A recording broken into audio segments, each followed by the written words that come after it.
Good afternoon. Can I welcome everyone to this joint Scottish Parliament Nordic Council event at COP26. It's a particular honour for me to be chairing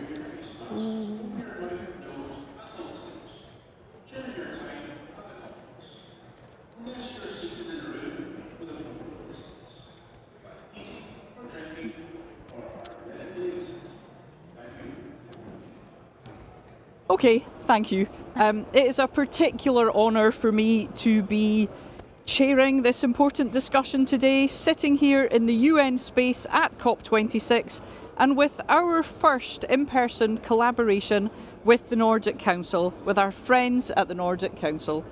I hope you find our discussions this afternoon.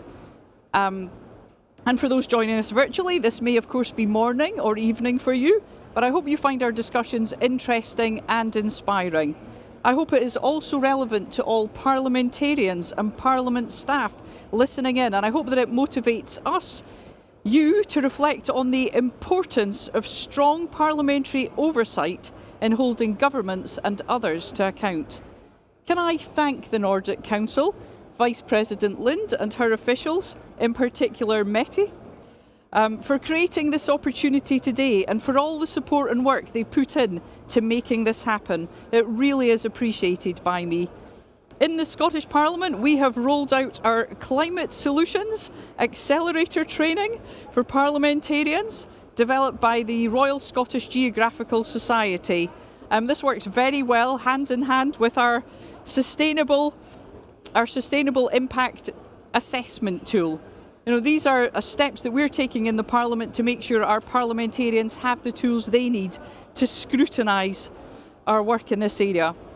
Now, the 90-minute training, the accelerator tool, it's only a start, but it's a step in the right direction. But I think what we're here today to discuss is, are we doing enough and are we doing it quickly enough?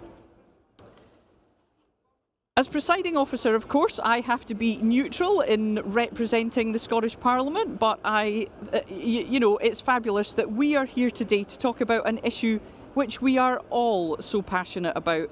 It's difficult to think of any other issue of quite such fundamental importance and urgency, and I look forward to hearing ideas on how we can develop thinking on this topic. And it is my pleasure now to invite my co-host this afternoon, the Vice President of the Nordic Council, Annette Lind MP of the Folketing, the Danish Parliament, to say a few words of welcome before I introduce the others round the table. Annette. Thank you very much, Alice Johnson, and thank you very much for hosting us. As COP26 takes place in Glasgow, we are pleased for this opportunity to organise a joint adventure here between the Nordic Council and the Scottish Parliament.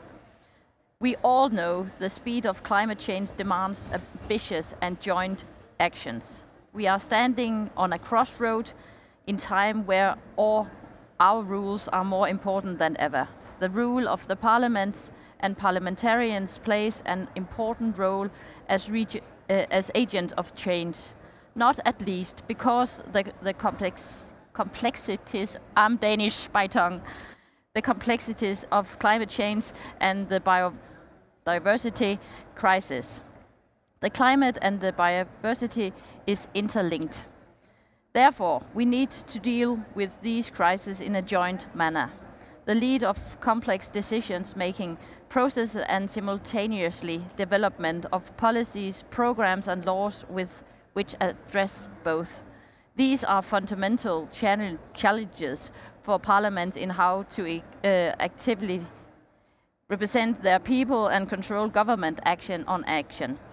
At last, it means a lot to me and the Nordic Council to be involved with youth in decision-making process, and therefore I'm glad that we have a representative from Scotland and from Nordic region here today. Thank you very much. Thank you very much indeed, Annette. I'm now going to welcome Monica Saudry, the Executive Director of the Brazilian Network for Political Action on Sustainability, for the first of our provocations, topics to generate debate, on reflections on recent climate research and the perception of Brazilian parliamentarians. Over to you, Monica. Thank you so much. It's such an honor for me to be here. I'm a political scientist from Brazil. I'm sorry about my English, so I'm probably going to have to read some of my speech. I'm very glad to be here. We are probably the first and the only one network in Brazil that works to support political leaderships all over the country. Our network has today more than 500 political professional politicians, and about 200 of them are now in their offices. We have 45 members in the Congress, which represents 80% of the parliament. Our main job is to help them to put sustainability and climate change in the political agenda. We believe that politicians that make decisions without concerning the boundaries of the planet are bad for people, are bad for business, are bad for the world. So what brings me here today is to show you, to share with you this research we have in English to share with you about how Brazilian National Congress sees and behave about environmental issues and the climate emergency. We did a poll with the Congress this year during the pandemic, and we also looked at votes and speeches on National Congress.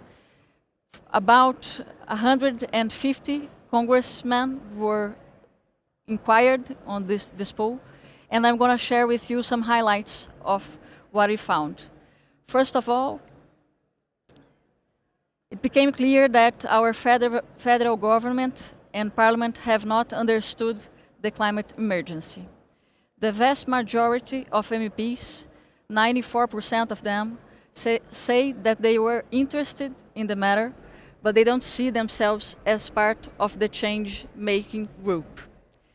You must be aware that most of our emissions of GEE are about deforestation, and we saw that the parliament do not associate that they have to end deforestation to contribute to climate change, to fight climate change. They believe that the priority must be the investment in renewable energy, which of course is very important, but it's not the main important for us. Finally, the research states that the climate agenda is perceived as an ideological subject. It's associated with the left and the government's opposition. This brings us the challenge that our parliament faces today in dealing with a total absence of governance from our federal government. Our environmental governance bodies have been dismantled in the past years. There is no budget, no technicians, no infrastructure to implement an environment policy compatible with our real needs. Even though our ministry has announced a couple of days ago ambitious commitments to the end of deforestation and reduce methane emissions, we know that in our home things are very different. We are losing opportunities and we are losing also money. Thank you again, and I'm available for further questions. I invite everyone to see a little bit more about our research. And I'm going to apologize because probably I'm going to have to leave earlier, but it's such an honor to be here with you today. Thank you so much. Thank you very much indeed, Monica. The perspective from Brazil is very welcome, and I appreciate you may have to leave us early. Thank you so much. Thank you very much. But can I now invite again, Annette Lind, MP, the Vice President of the Nordic Council, for the second provocation this afternoon, the imperative for parliamentary scrutiny in ensuring governmental delivery against UN and domestic agreements. Annette. Thank you very much. I think it's very important to say that we parliamentarians is the watchdog of our governments. It's very important that we parliamentarians are cornerstones of democracy governance, and we are critical actors in combating climate change and ensuring efficient development, execution and evaluation of climate commitments. We are representing citizens and therefore parliamentarians are the key in building support for ambitious and long-term climate commitments. The responsibility of the governments is, as legislation is the key to archive national climate commitments. It is, however, worthless unless it is implemented and it's having the indeed outcomes. It is important that climate legislation establish clear climate targets with ceiling for emissions for both long terms and for shorter periods. Of course, the most certain strategy is that these goals form part of the actual law text. Governments are responsible for designing laws and policies, founding and implementation the climate commitments. A government must, however, have the support of the parliamentarians to implement its climate commitments. And therefore, we have the parliamentary scrutiny. It's there where we have to be the parliamentarians' watchdogs. The Paris Agreement constitute a foundation to combat climate change. The implementation of these commitments remain a big challenge and place an even greater importance of the role of parliaments and parliamentarians. Parliamentarian scrutiny of a government is the process of examining expenditure, administration and policy in details and in the public record. It is about requiring the government to explain itself and justify its action to parliamentarians and representatives of the citizens and taxpayer. As you might know, we are the Nordic Council, and we are 8 countries in the Nordic Councils. We are Denmark, Norway, Sweden, Iceland, Finland, Greenland, Åland and the Faroe Islands. We are formed in 1952 and it has 87 members from these countries.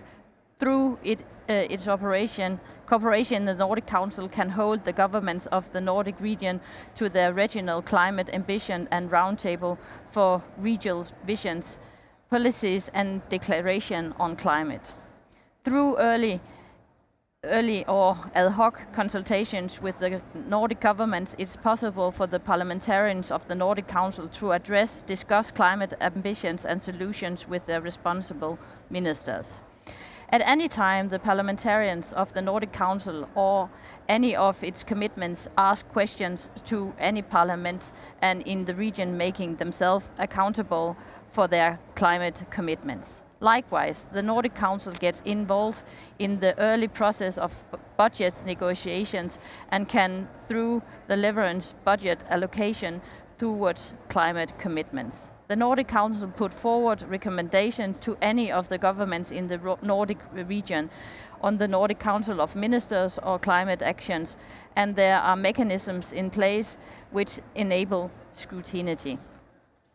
And then I would like to tell you a little bit of Denmark, because I am Danish as well, not only a Nordic politician. And in Denmark, we have just made a very important climate agreement with India. As the first country in the world, I think we have had this climate, very big climate agreement, and Modi said we have the majority of the people, we have the big scales and you have the technology. And I think it's very important that we as Nordic countries do have commitments with other countries, especially with China, India and so on.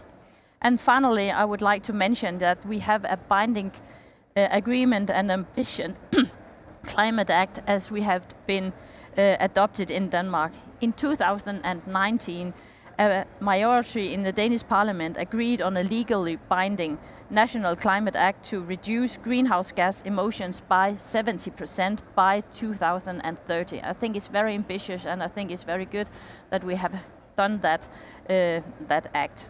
The Climate Act commits currently and future climate ministers to reach the net zero emissions by 2050 at the latest. The Climate Act will entire overhaul Denmark's climate policy. Even Every year, the Danish government will present climate action programs with concrete political initiatives to decarbonization every sector from transport or agriculture and energy.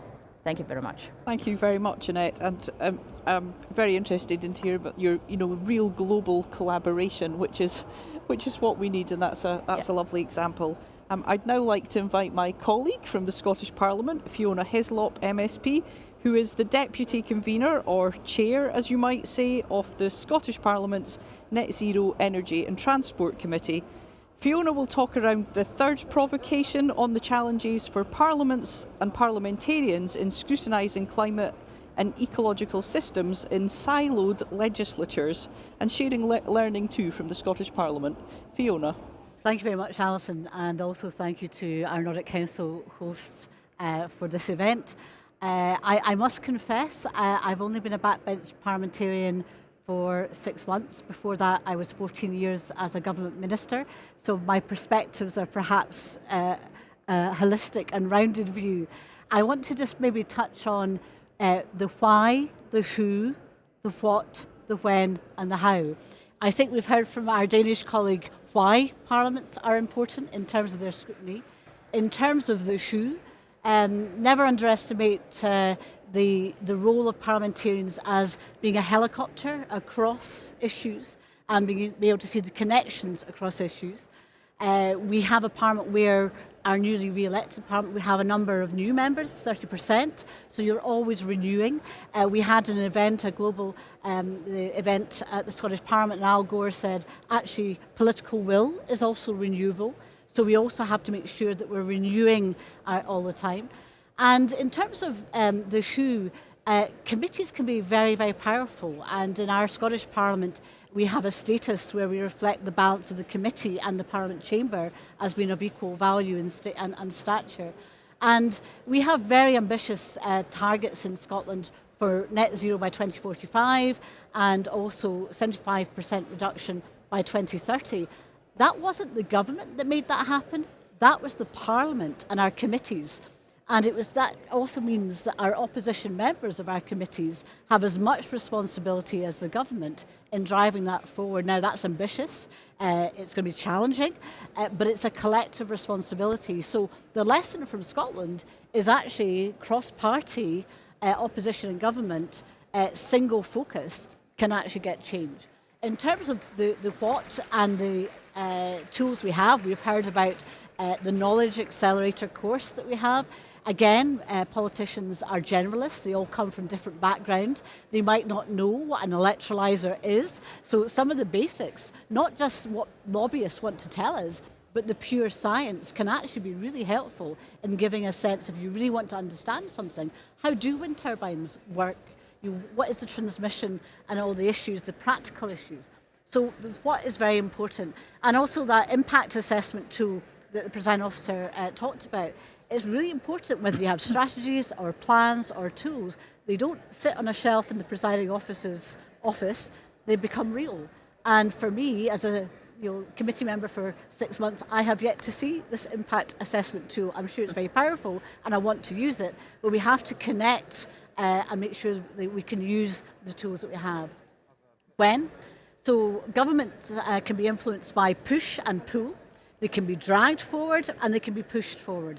And I think, therefore, the when, quite often accountability is retrospective, and it's important that that happens. But the power of parliaments is to see the horizon and also to push government into areas and to come up with ideas. And again, the best parliaments, the strongest committees can do that.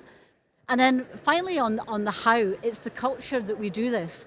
And if we really believe that we have this one last chance to really drive through in COP, if we really believe that this is the most important issue that's facing the planet and we are all responsible, how we do that is important, and a shared vision is crucial.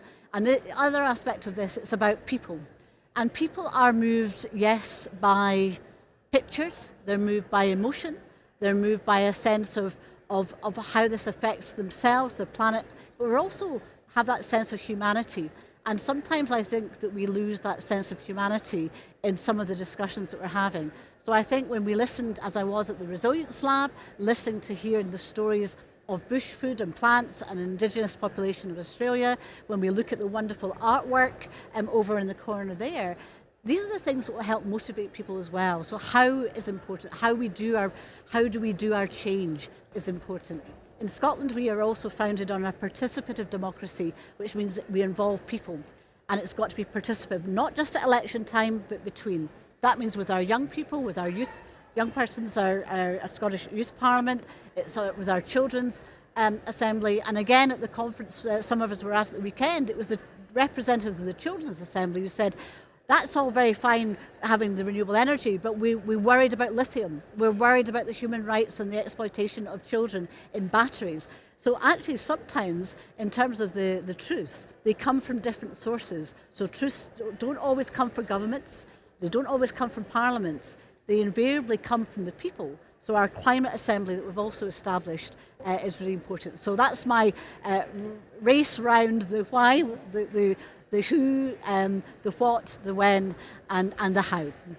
Thank you very much, Fiona. And I think Fiona brings a real strength to this debate. I think having been a cabinet secretary and a minister focused on culture for so long, it's about making this real for people. And I think that focus on stories and culture is very important, as well as the stats and the science. I'm absolutely delighted now to welcome Lord Deben, who is chair of the UK Climate Change Committee, to talk about how advice and analysis from outside bodies can best be accessed and used in the parliamentary context. Lord Deben. Well, thank you very much, and I'm very pleased to be here. And you've heard very clearly that the role of Parliament, and I sit in the House of Lords, and I, for nearly 40 years, sat in the House of Commons. And the point about Parliament is that even if people have good-hearted views, they need to be informed, and information is really important. It was the British Parliament which, in a cross-party sense, voted in favour of the Climate Change Act, which is what directs us now. And that was a very serious thing, because what it meant was that Parliament was saying, we really do need to be able to act on the science. And so 12 years ago, we set up the Climate Change Committee, which is not representative. It is entirely scientists and economists, except for me, and I'm the person who tries to translate science and economists' language into the language that most people speak, which is an important part of the role. But I also bring a long history in agriculture and land use, which is an important part of what we now have to do. So it's become really very crucial to what we are saying. And it's entirely independent. I'm chosen by the Scottish First Minister, the Welsh First Minister, the First Minister of the North of Ireland, and by the Climate Change Minister in the United Kingdom. So I was chosen by a Liberal Democrat, a Scottish nationalist, a Welsh socialist, and a Protestant unionist. Yeah. I'm a Catholic and a Conservative, so it was, so it shows how independent we can be when we get to this stage. And very important too, because I have to say some pretty tough things to the government. And the setup is that I am, and my group, with our relatively big secretariat of more than 40 scientists working with us in full time, and then outside, of course, all sorts of institutions, particularly in Scotland, where we have a great deal of connection. And we advise both the Scottish government and the Welsh government and the United Kingdom government, and when there is one, the Northern Irish government. So we do advise them separately and under different agreements, which is a very important part of the arrangements. But the important thing is that it helps ministers and Parliament to say very clearly, well, we may not like this, but that is what the experts tell us. And so the very first thing that the Climate Change Committee had to do, and my predecessor did it in his 4 years as chairman, was to ensure that we got a reputation worldwide for the accuracy and the science of what we said. So our opponents, and there used to be rather more of them who didn't believe in climate change, they could attack us, but they could never say, you didn't tell us the truth. And we've never been a campaigning organisation. We are a keeping government's feet to the fire organisation and giving to Parliament the ability to have that discussion. So in the House of Lords just recently, passing the very advanced Environment Act which this government has introduced. And no one would accuse me of being a huge friend of this government, but the fact is it is a very, very good act. But we wanted to make it better, and it was the advice of the Climate Change Committee which enabled people to change what the government was going to do on water pollution, for example. And I suppose for me, the biggest issue that we help as being independent outside is that we have been able to explain how climate change is actually embracing all these other issues. I like to quote the Pope because he said in the brilliant Laudato Si, the encyclical, what he said was that climate change is the symptom of what we've done to the world. Now, you don't cure symptoms, you cure the disease. And so that's why when we're talking about biodiversity, when we're talking about modern slavery, when we're talking about water pollution and air pollution and the way we've treated our soil, all those things about sustainability add up to what we have to do for climate change. And therefore keeping parliamentarians up to speed with the latest science and the implications of the latest science is really important. And the independence is important. So we set 5-year targets. We're now right the way forward to 2038. And each of the 6 5-year targets have been passed by Parliament in the United Kingdom Parliament. And once they're passed by Parliament, they become law. They are statutory. We have to meet them. Parliament and the government has to meet them and can be taken to court if they don't. And they can't change them. The deal is they can't change those targets without permission of the Climate Change Committee. And if they think they're going to get that, they're very much mistaken. Last thing I just want to say about all this is that there has been an enormous change.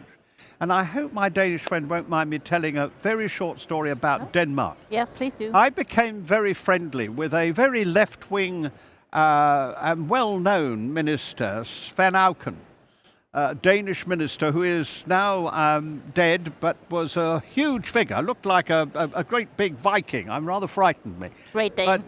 But the thing is, I always remember he was both Minister for Environment and Minister for Energy. And they were very proud in Denmark because they had closed the last coal-fired power station. And I couldn't help but remark that they had exported it to India, which wasn't a very sensible thing to do because the same amount of rubbish was going into the air. And it was felt to be part of the Danish support for the developing countries. I tell the story because you have told the story about how it's changed. No one would dream of doing that today. And what you're doing with India is something quite different, which is helping both financially and with our abilities and knowledge and our resources to enable India to meet what are very, very tough plans for renewable energy by 2030. And so none of us in our national parliament should forget that we have a bigger responsibility outside ourselves in the rich countries because we are rich because of the pollution that we have caused. And therefore, the first priority is to recognize we have to help these developing countries move from where they are to where they have to be without having to go through the dirty process, which we did. Thank you very much. I can maybe come please with a little comment, Please because Svend Auken, he was Mr. Climate. Yes. Yeah, he in was. Denmark. Great man. Yeah, but maybe he's very left-winged for you as a lord and a conservative. but he is in the middle of the sector in Denmark. He wouldn't have liked that. He was rather proud of being on the extreme. He was a red social democrat. It was a great man, yeah. yes. Yes, I think Annette's making the point. It's all relative, isn't it? But thank you, Lord Deben, for I think emphasising the importance that, well, the impact of science on the decision-making process and on our learning and on the decisions that we take from now on. So we have plenty of time now for questions. So I'd be very grateful for contributions from the floor.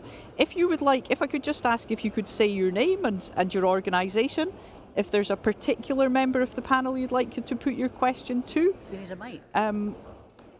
Yes, I think I think microphones will be organised. So I have 2 questions. Oh, we've got 1 question here, and then we'll come to 2 at the front. Thank you. Well, I'll just take down my mask for a second. My name is Emma, and I'm a Danish youth delegate, and I'm also a keynote listener here. But I actually have a question to the Lord, because the kind of role that you have in here in the UK, we have an existing kind of council in Denmark that also advises on climate and so on. But we have a lot of issues with this council not being listened to that much, actually. They do wonderful reports, they do lots of good advice, but still there's a distance between them and the politicians, both especially in the ministry, to actually act upon it. So do you have any reflections on how you make sure that these councils and so on are so vital and so important that they're actually listened to? And should it maybe be secured through some new laws about it, or have a higher placement in the political system? Or what is your views on this, so your council's work doesn't just go not used? Lord Deben. Well, we have very close relationships with the Danish Council and with about 14 others who followed us in doing this. But it's a very interesting thing, if I may say so, about Scandinavia. The one thing that Scandinavian countries, Nordic countries, find really difficult is to say to anybody that they have an independence beyond Parliament. Uh-huh. And we found this on fisheries. I mean, I remember I used to chair the Marine Stewardship Council. The most difficult countries were the Scandinavian countries who felt that somehow or other fisheries were about the state and you couldn't have independent advice. And that, of course, meant that, of course, fisheries therefore became political. And ministers were not ministers of fisheries, they were ministers of fishermen. That's what or fishers generally, that's what you became. And I think the biggest issue is independence. You have to be totally independent.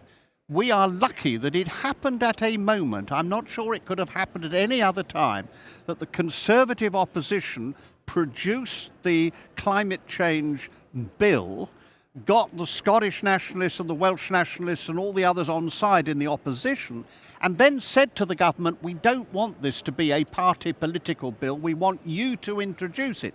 The government then introduced it as a government bill, and only 8 people voted against it. And the key bit to it is this independence and the fact that once Parliament have passed our budgets, then they can't go back on it. Which is very important, because politicians are always thinking about the next election or a problem down there or up there, and it's hugely bad. And then they can blame us. The other advantage is we are a good set of people to blame. The government says, well, I'm sorry, we've got to do it because they have told us to. So it's independence, and I'd love to see your committee being more independent and government saying, we accept that advice and we are not going to deviate from it. Thank you, Emma, for that question. Another question here. Yes, hello, my name is Hannah and I'm from Australia. So I'd just like to start off by thanking Lord Deben for your comments, and you were far too polite about Australia, so but they were very welcome. My question though is for our MSP person here. You talked about pushing and pulling governments. In your experience, what have you found to be the most effective mechanisms for pushing and pulling, particularly when you've got a government that just doesn't care? Fiona. Well, our government does care, which is helpful. That's, and I think it's cooperation and challenge, but constructive challenge. And what the strength of parliaments can do, chambers quite often are theatre, and that's when the party political aspects come in. But if, and we've got one of our conveners, we've got in fact two conveners, Claire and Finn are conveners in our parliament. If you have conveners that ensure they want to have as collective approach as possible, and they want to scrutinise and they want to challenge, but they do it in a cooperative, constructive way, then actually that helps ministers to push back against their civil servants who are saying, oh, Minister, you can't possibly do that, that's too difficult. And I think that's the bit about that partnership is really key. And I suppose it's that influence about, sometimes outside influences can force governments into a place they might not want to be. And that's that kind of part of leading. And that's why the committee, I would say, and I know ministers, I've sat in cabinets when they've said, oh, the Lord Deben's committee is about to report, and that sharp intake of breath, what's it going to say? Because it's serious, and you see that. So it's a cultural approach as well. But don't underestimate, I mean, I think, remember, this is a lifetime issue, but we've got to start yesterday, and the politicians that we have now might not be the ones before. So that culture of how you do things and nurturing good people in opposition is really important, because next time round they could be the government.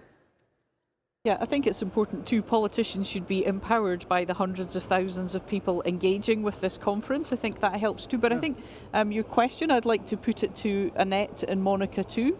When governments aren't listening? Well, actually, we have just been in a negotiation with the ministers of the Nordic Councils, because they did not listen. So we did not get the same information, I think. Yeah, and they decided the budget without, confronting us. So we have a big negotiation with them, and I think it's very important that we are talking together and we are having the same discussion. And there is transparency. I think it's very important that there are transparency in all levels of the political system.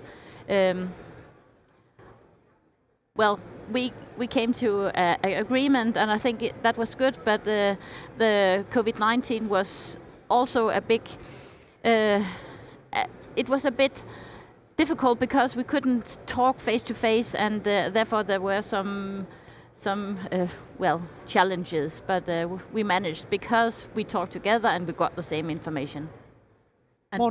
Sorry. Well, we met earlier, and you've got the Green Deal that you're about to. That's what you have to go to after this. Yeah. That's an interesting perspective for you as well.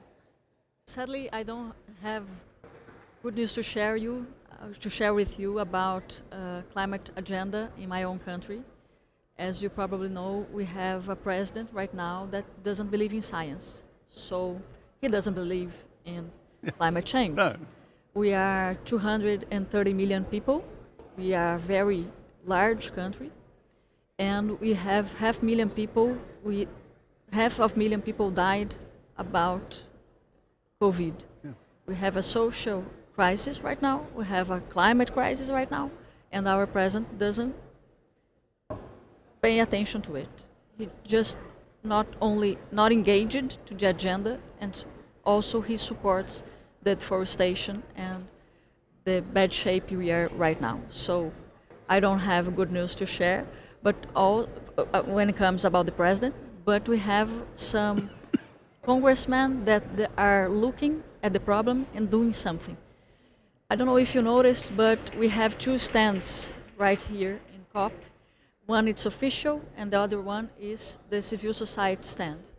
If you go to the first one, you're going to see that everything is okay. We don't have any problems.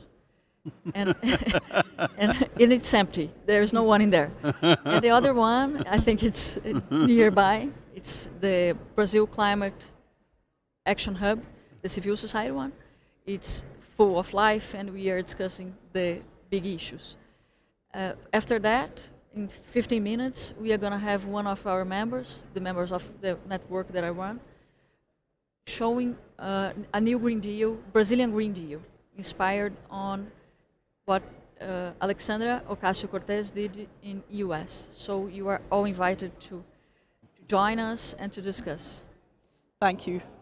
Thank you very much indeed, Monica. Aidan Reid from the Royal College of Psychiatrists. I suppose just around kind of the role of civil society and its responsibility in terms of joining up the dots across different policy areas. So, for example, looking at mental health and well-being and the kind of links between that and climate change and the impacts it can have, and just be interesting to get the thoughts of the panel in terms of the role of organisations to try and highlight those issues. And yeah, no, thank you. I think the fact that you're asking that question on behalf of the Royal College of Psychiatrists is really welcome and shows that this is indeed a cross-cutting issue. I think I'll put that question to Lord Deben in the first instance. Well, the first thing that I did when I became chairman of the Climate Change Committee was to put a behavioural scientist on it, because there hadn't been a behavioural scientist before. And that, I think, is very important, because you have to understand how these policies are going to affect people and know how they will react to it, because we need real change in behaviour. And what COVID has taught us is that you can get that change, that pressures do that. We're not ever going to work again as we worked before. People are not going to go back into the office for 5 days a week in general. They really will be not travelling around the world. Any financial director will tell you he's going to look very carefully at people's proposals to fly to different places when they now know how easy it is to use Zoom. Not always possible, and you pointed to occasions when face-to-face discussions are really important, like they are here, but we got to here with a great deal of work which would otherwise have been done by flying around the world. So it's you get a lot of behavioural change. So I think that's, for me, the key thing we have to learn about is how you communicate in a way which behavioural change doesn't become frightening, which is why when I talk about climate change, I always say we have to fight it because otherwise it will destroy us. But we have to recognise that in fighting it, we are building a cleaner, greener, kinder world. It is not just the negative, it is the positive of the kind of world we build. And the second bit, just to refer to it, is that I have to be very careful about counting what they call co-benefits, because I don't want anybody to be able to accuse us of underrating the cost. It's not a huge cost, actually. It's less than 1% of our gross national product. But in working that cost out, I have not included the co-benefits, because I want people to see that that is something which is going to be an additional thing. And in health, it is absolutely crucial, because fighting climate change by reducing air pollution and water pollution means that the National Health Service is very much less pressed.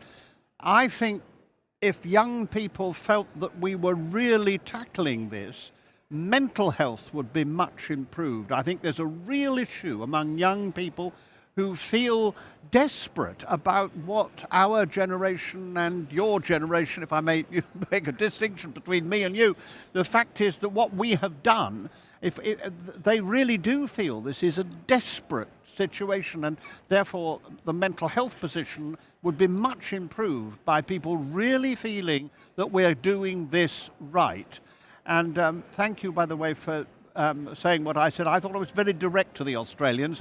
I had to say very clearly that Scott Morrison is absolutely out of line and ought to think a bit more seriously about the rest of the world, because he is changing my climate, and I'm not up for that, and I shan't be buying his goods if that is the way that he's going to proceed. I think there's a certain toughness that also has to come in our whole discussion.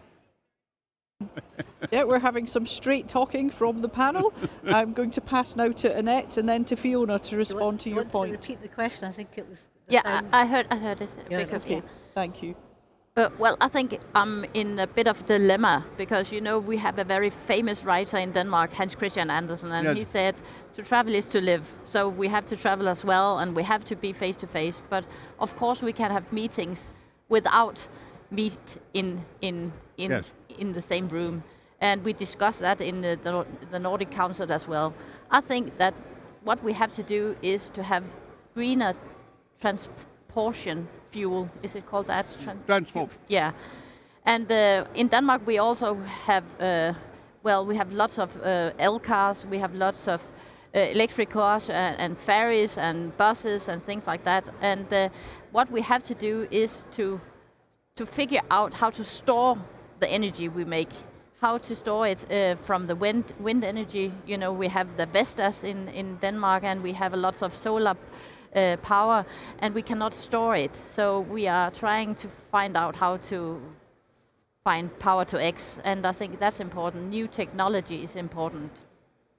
Okay, thank you, Annette. Fiona, would you like to respond to that point? If you're talking about mental health and well-being, the SNP Scottish Government created a post called Cabinet Secretary for Health and Wellbeing, and well-being is as much preventative, clearly.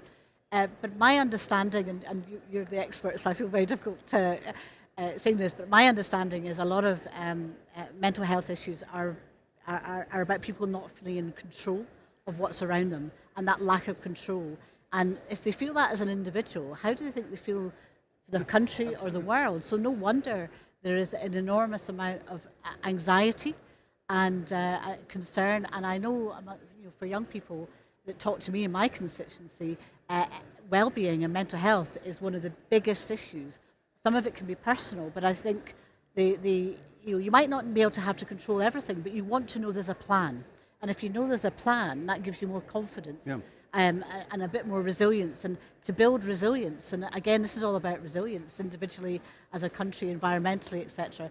And I think to know the world has a plan, and I was in the Stocktake session plenary earlier on, and as of this afternoon, I'm not sure the plan is quite there yet from this COP, but that's why this event is really important, is I think that can help if they know there's a plan. And that's why what's happening in the Scottish Government, the Scottish Parliament, but also the UK and Brazil, Denmark, people there want to know that the public wants to know there's a plan so they can control how they feel, and also have that kind of sense of, there is a way through this. Thank you very much. I have another question at the front here. And hi. Sorry, I'll go there and then to there. Is that okay? Should I start? Yeah, just carry on and then we'll come Thank to you. you. Okay, Hi, so my name is Christian. I'm a recently elected member of parliament in Iceland.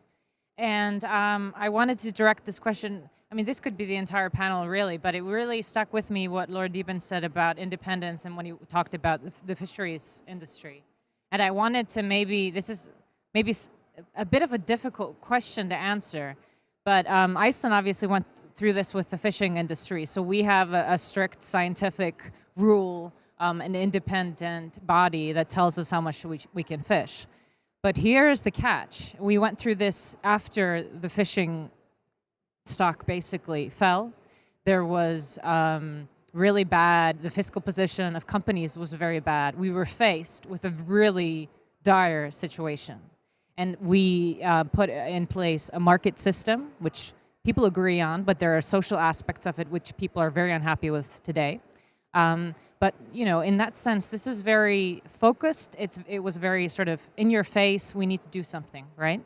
And I'm actually mesmerized by the fact that you have this independent council that you talked about, because at least, I am newly elected. I come in as a professional. I'm an economist by training. I've been working in the private sector for a very long time, because I went into politics because I realized that you can have a non-political idea of things, but at the end of the day, ideology, politics, it makes the rules, the regulations, it moves everything, right?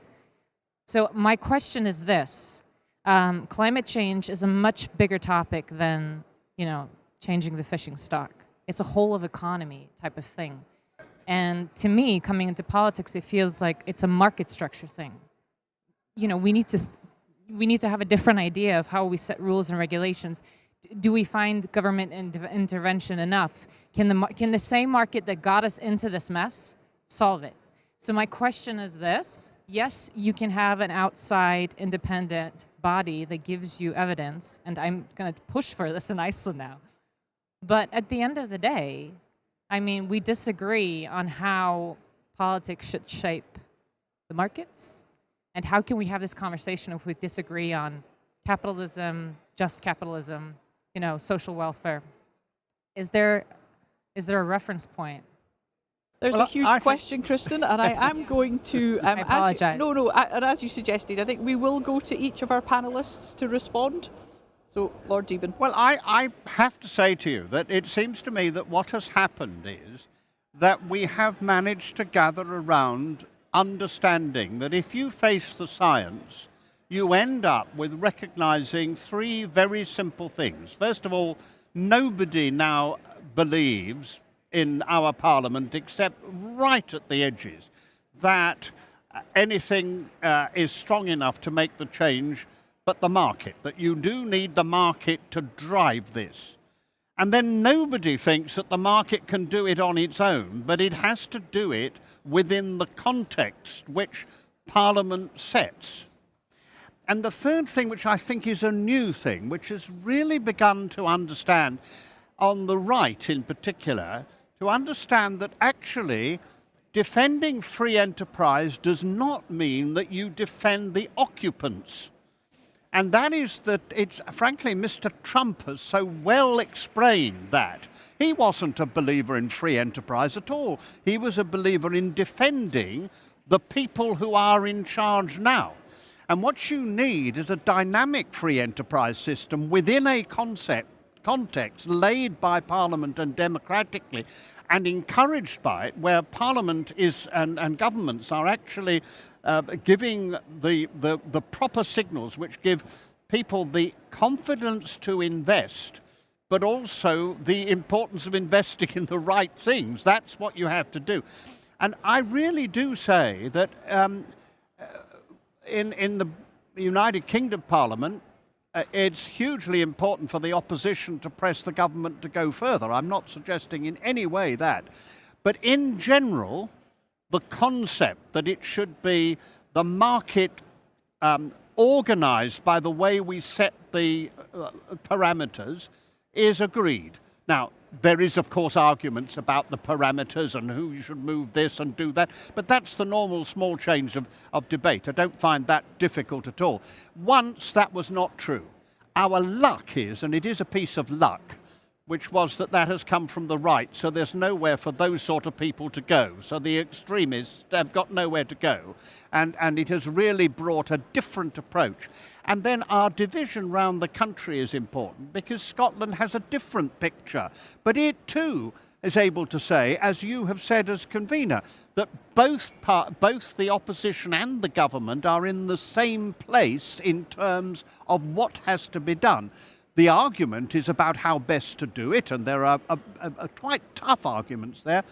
But I think that's true in a way which it has not been true before. And the problem for Brazil, which is a country I love and know reasonably well, just the problem for you is that you choose a president who is off his head, and then you can't deal with it. I mean, it's very, very hard indeed. Luckily, we have created a system which is much easier, and I think Iceland can do the same. Monica, can I ask you to respond? I'm sorry, I have no comments on that.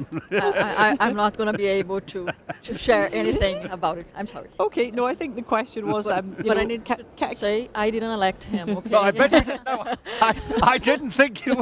I don't know anybody who did. But somebody did. Somebody did, yeah. that's the trouble. Yes. But no one's admitting it. No. Can the markets get us out of this mess, Annette? Well, I agree with the spokesperson most of the way, yeah. Yeah. We're from the same party and from the same country nearly. Yeah. Okay, Fiona. I think it's a really important question for this COP. We've heard about 100 billion, which we're not there yet for loss. Well, we haven't even got to loss yet. The Scottish Government has committed £1 million for loss, the first one in the world to do so. We were the first to come up with a climate justice fund in Scotland, small but significant leadership. But that's 100 billion, which we're not there yet at this COP, contrasting to the trillions and the hundreds of trillions that the market, we are told, will be able to bring into this area. So I think the past was the monopoly of the fossil fuel status quo, but that's gone. I do think the private sector and the market is much further ahead than probably parliamentarians or indeed the public are aware.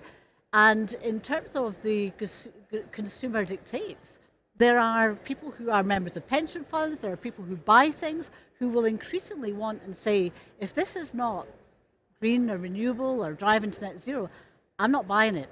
So the markets will move. I think the point about speed is really important.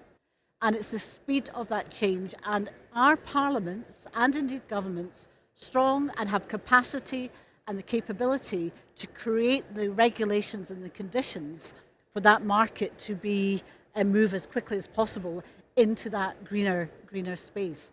And I heard, I think it was the CBI Director General last night was talking about governments have to become market makers, green market makers.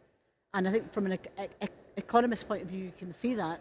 And whether it's planning in our Parliament, devolved Scottish Parliament, whether it's transmission in the UK government, if we want to get those wind turbines that you're seeing everywhere, Scotland's world-leading tidal and wave energy being demonstrated, we need the transmission. That's regulation in another Parliament. So we're codependent to that extent. Yes, I want Scotland to be independent, you'll probably be aware of, but this global emergency will need cooperation, pan-UK, pan-Europe, and pan-global. We have one world, but I think that's probably the trillion-dollar question you've just asked. Thank you. We have a question from the front, and then thank you. Do we have a microphone? Thank you. Thank you. I'm the Secretary General of the Nordic Council and former parliamentarian and minister in the Faroe Islands for many years. So we have also had this discussion on fisheries regulations for decades. But that was not the point I was going to make here. First and foremost, very happy to be able to co-host this event together with the Scottish Parliament. So thank you very much for that. And thank you very much for very inspiring speeches. As we started out with, parliamentarians are a kind of watchdog for the governments to act on this very, very important climate issue. But in the way, as we all would know, the people are the real watchdogs. And one issue that I think is very worrying is that we have so many fantastic people gathered here at the COP26, and we all agree on what has to be done here. But at the same time, we see a growing division, I think, on this issue. So I would like to hear, maybe not all of you, but some of you, what are your thoughts on this? How can we make the climate issue an issue for everyone? Because I'm afraid that it can very suddenly become like an issue for where you see a division, people living in the big cities where you can use trains and you can live very sustainable, regarding people living remote areas. For example, we are discussing this using flights. It's easy when you live in Paris or London or something, but if you live in Greenland, you can't take the train to London, for example. How do we include all in this discussion? The same division between rich and poor. How do we ensure that also poor people feel this is also our battle and we are included in the discussion? So I know it's not a quick fix, but do you see that this is an issue we have to be very aware of when we have this discussion, that it has to include everyone and it has to include also solutions for the people living remotely, for people who are not rich, and also how do we get those believing in science and not in science to see that this is a common problem that we have to solve together. Thank you. Christina. I've put that question to Monica first, if I may. It's not an easy question. I don't have a solution for that, but I would like to put some lights on inequality, mostly because I came from a developing country, and we have a social and economic crisis right now. My main concern is that we are talking about transition, a fair transition, a cleaner world, and probably the pandemic and the situation we are living right now, it's gonna make a big separation between our people. We have people that are gonna access the greener jobs, the best jobs, and we are gonna have part of our population that doesn't have education, doesn't have food. Half of the people in Brazil right now are in a state of uncertainty about if they are going to eat today. Half of the population of the country. They eat less today, or they don't know if they are gonna have dinner today. That's very concerned. We are gonna take decades to solve this kind of situation. So it's not easy, but probably it's gonna be difficult for us. So that's it. Would anyone else like to respond? Annette? Thank you very much for the question. The green areas in Denmark is not the cities. They have lots of buses every 5 minutes, or metro and trains. But the green area in Denmark is the rural areas, because they make the green energy. They make the fuel, they make the sun power, they make the wind power in the sea and everywhere. So I think it's very important that you see what the country is like. The most democratic part of the country in Denmark, that's in the rural areas, because they have lots of boards and they have lots of communities and they have lots of everything, and they have very near democracy. And I think that's very important. You have the near democracy when you are going to be greener. And then you have to listen to the youth.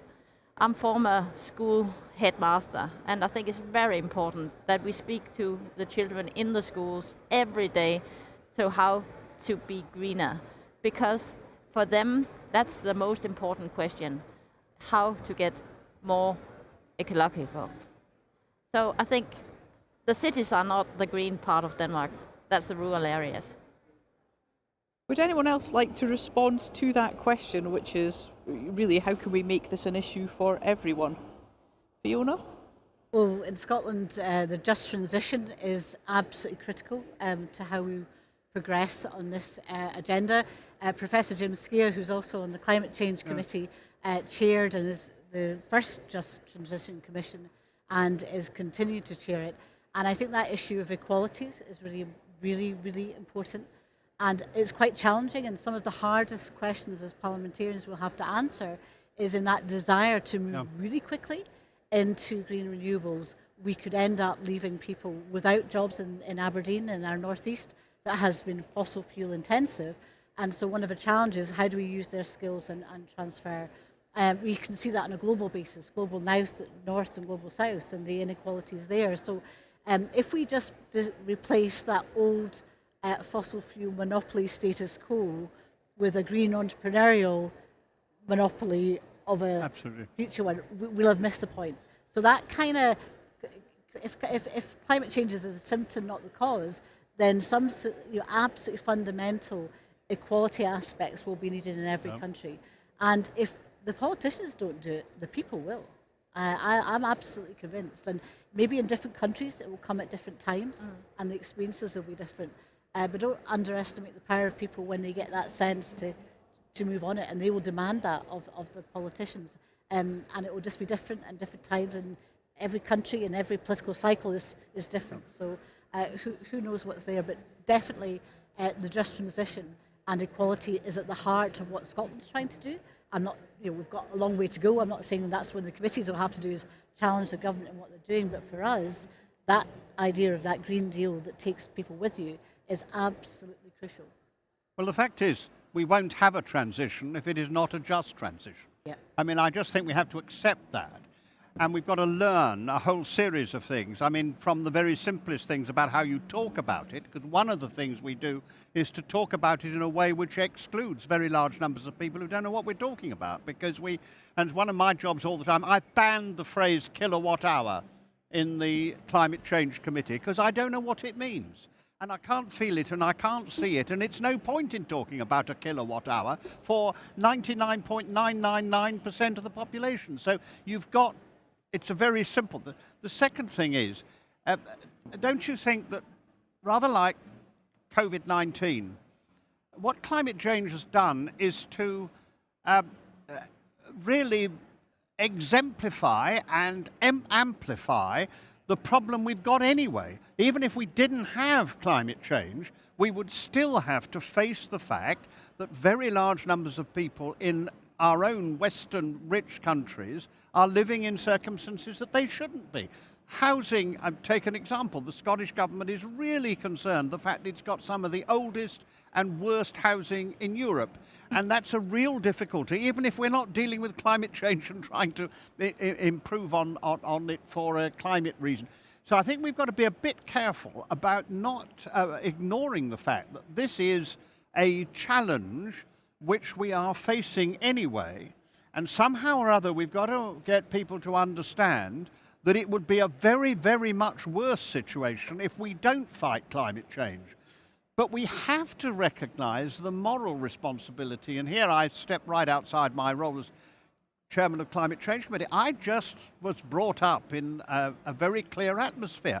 I believe that we are our brother's keepers. We have a responsibility. I think there's a religious reason for actually saying you cannot say that you've done the job properly if people are left behind. You have got to reach out. One of our problems is that it's easier to get people to reach out to the problems in their own country than to recognize what we've seen here is the appalling situation, which is there anyway, which is just going to get worse. If you take Bangladesh, it is terrible now, but they all live beneath the sea level. And you've got 180 million people whose situation is bad now, and we're not doing enough now, but it's going to be bloody sight worse. To get those two thoughts into people's minds seems to me to be one of the great political challenges of our time. And that's why Mr. Bolsonaro would prefer not to think about it, because it means he's got to do something. It's much easier. That's Mr. Trump. It's much easier not to know. And our job is to make sure that at least they know, and then they've got to do something about it because they become responsible once they know. Thank you, and I think a lot of people were nodding when you, well, they were nodding in general, but they were also nodding when you suggested that we jargon-proof our own language. Then everyone's got a better chance of knowing what we're discussing. Yes. I'm going to take one more question from the audience, and then we're going to hear from our young observers.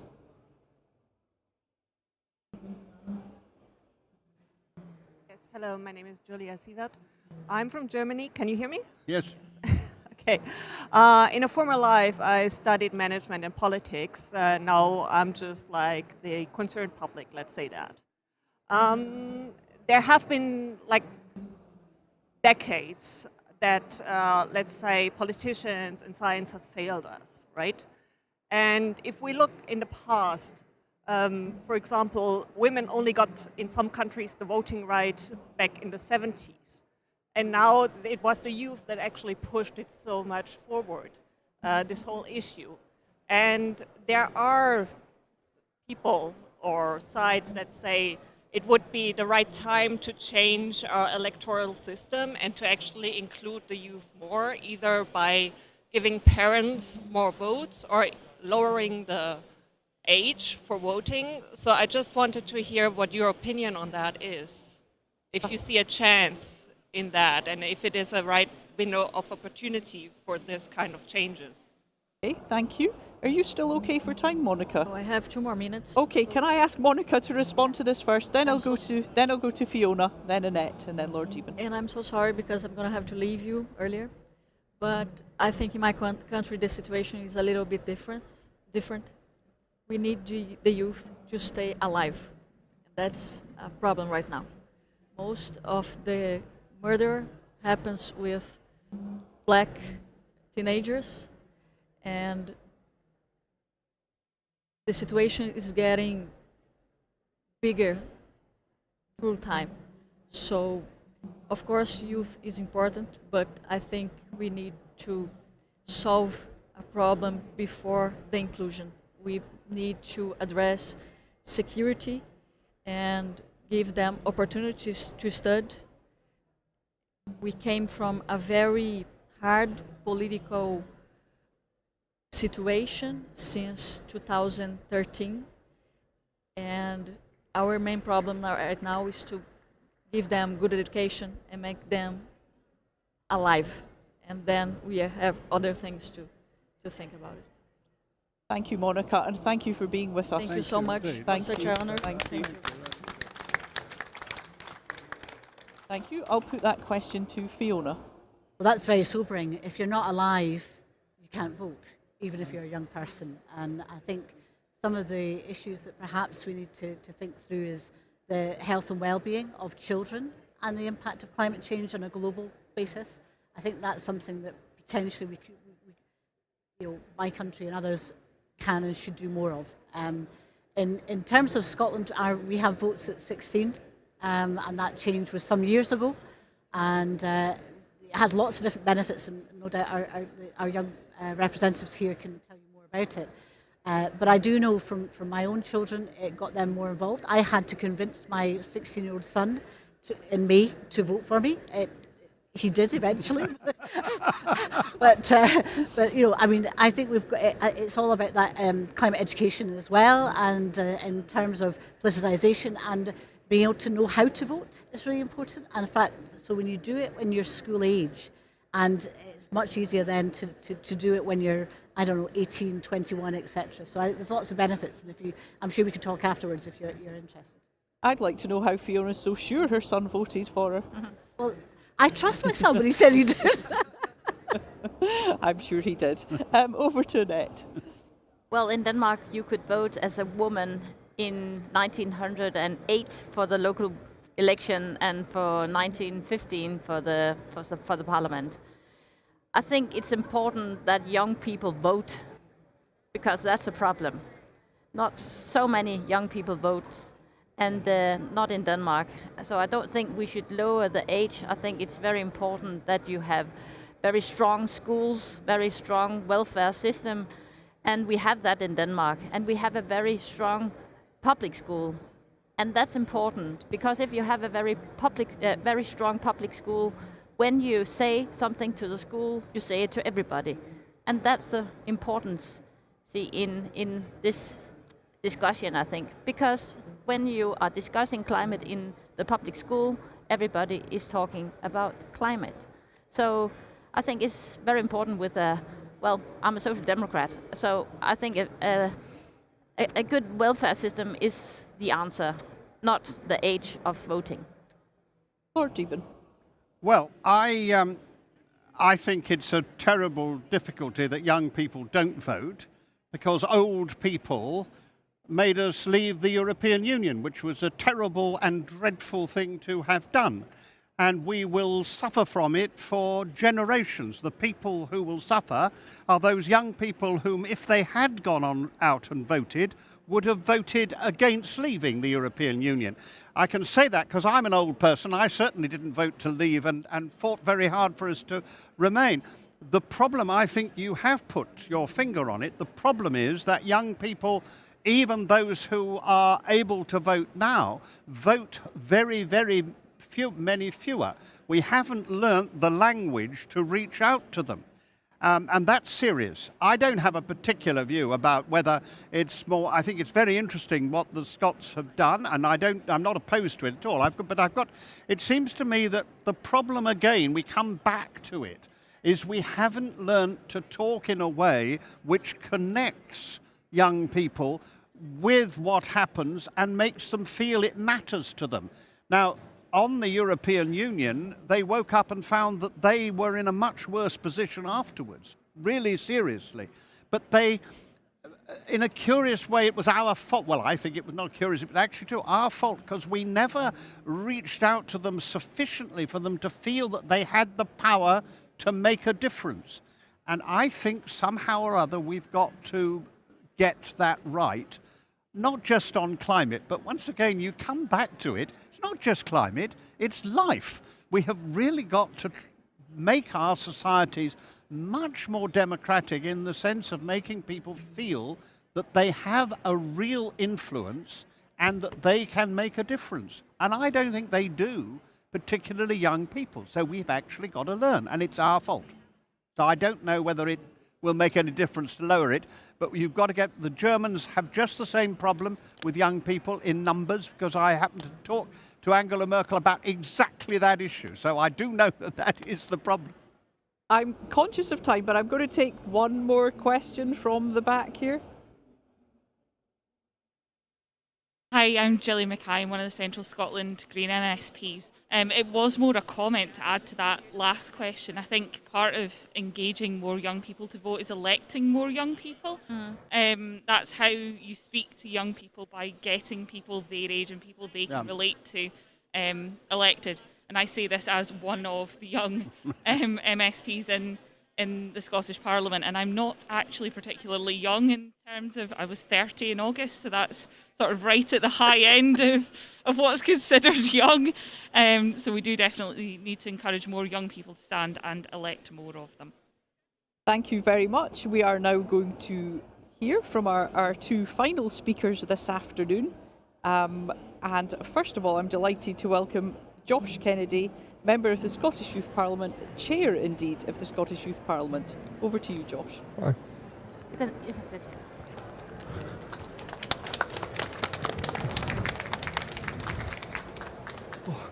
Hello, well, thank you very much for having me today.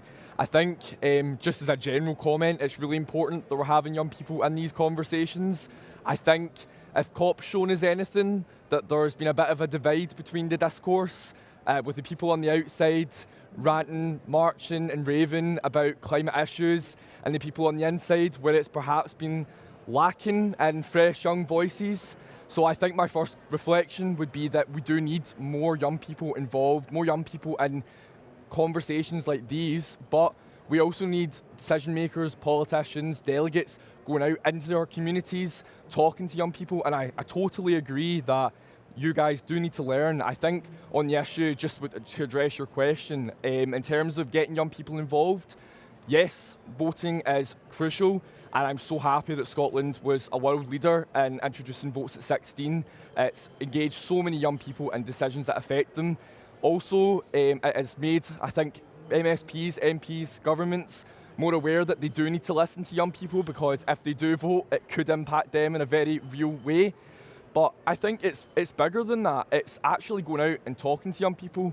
It's talking to young people in a way that's meaningful, where you're actually engaging with them, you're listening to them. It's not just a tick box exercise, an opportunity for a photo next to some young people looking happy.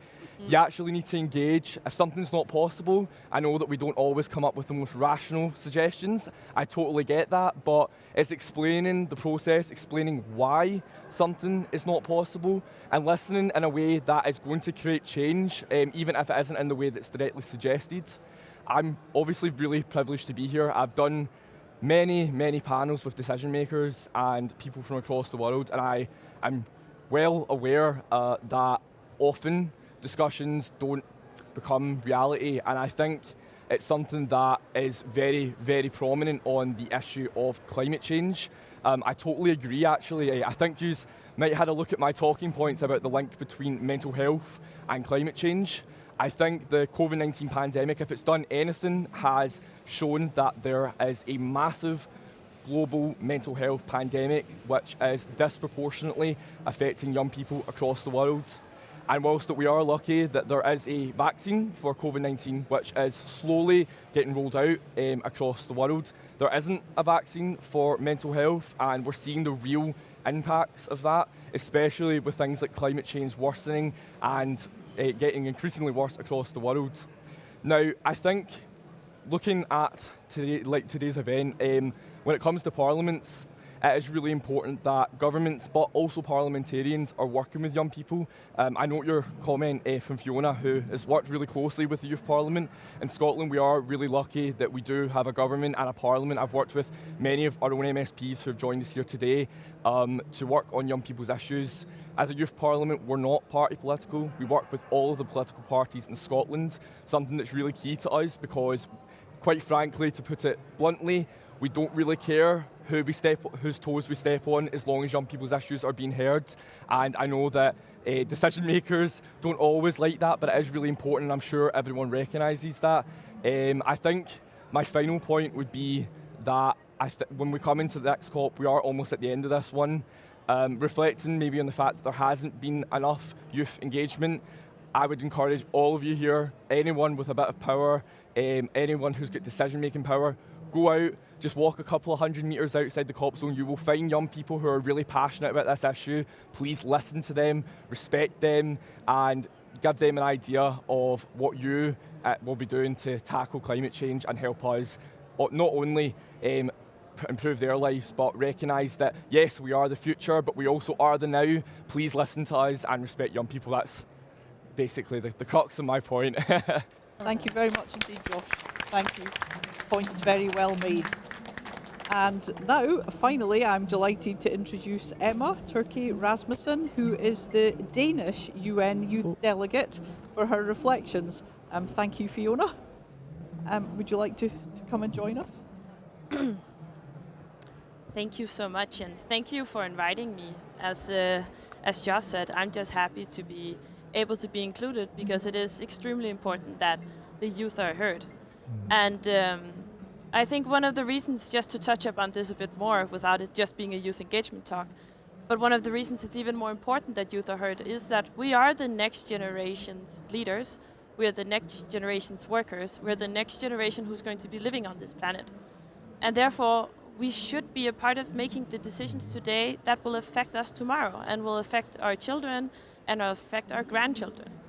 And therefore, I hope that youth can be more involved in these decision making, because also another thing that, as Lord Barron also said, the situation we are in right now is a result of a culture that we have been living for many generations before.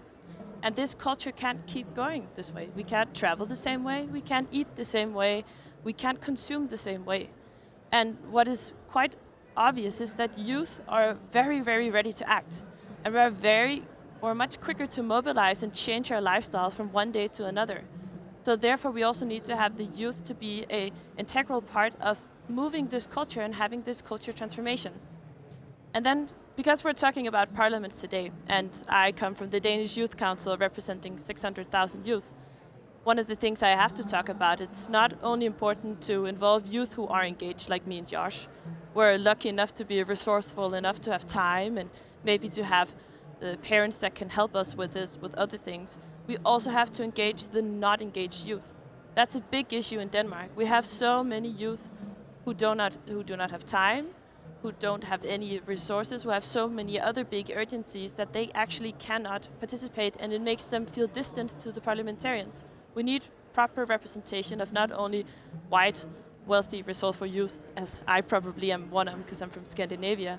We also need to have indigenous people. We need to have people from other ethnic backgrounds, for example, in Denmark as well.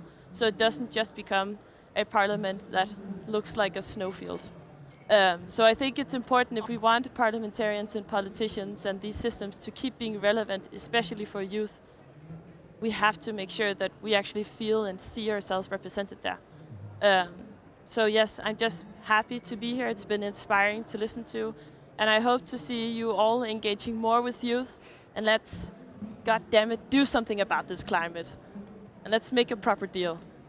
Thank you. Thank you very much, Emma. I think that's a very positive note to finish on and call to action there. So can I just thank everyone, both here and listening in, for your contributions and support this afternoon. I'm sure I speak on behalf of Annette Lind in saying how appreciative we are to everyone who took part. And can I again thank the Nordic Council for this event. They have a very active presence at COP26, and the Scottish Parliament appreciates you making the space and time available for this discussion. I sincerely hope it's the first of many engagements between us as we strengthen the friendship, collaboration and partnership between the Scottish Parliament and the parliaments of the Nordic region. And for those who are here in person, I know that the Nordic Council has a reception after this event at 6 p.m, to which you're all very welcome. Thank you very much and stay safe. Thank you.